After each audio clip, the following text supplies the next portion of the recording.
This is your electrical panel. This is the heart of the house. The circuit breakers are your #1 defense if you have overloading circuits to protect the wiring in your home. However, electrical fires usually happen at the connections, and they can happen sometimes in the panel box itself, and they do. But the most common location to have an electrical fire is going to be in your connections.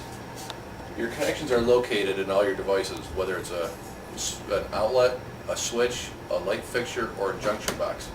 What happens is the circuitry will leave the panel box and go in one solid piece over to your first device. There the wires are cut and spliced together, and it'll leave this device and go to the second one. And there it's cut and spliced, and so on and so forth. And each circuit usually goes to 10 to 15 items. What happens is in these connections where they're spliced together, as you use electricity, current goes through the wire, creates heat, and makes those connections heat up and expand a little bit.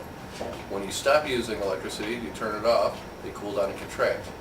Over 20 to 30 years of that expansion and contraction, they will tend to loosen up.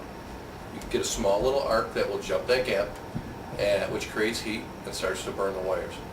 Every connection in every house and building will eventually come to this end and will eventually loosen up without proper maintenance.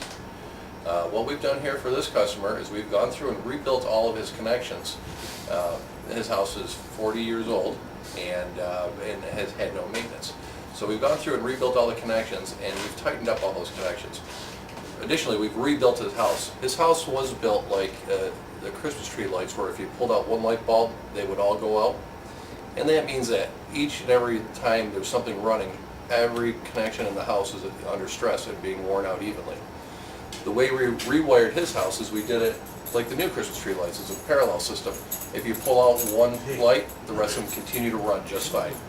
And the parallel connection, pigtail screw post combination will last 10 times longer than doing the backstaff series circuit, which is common in most homes today.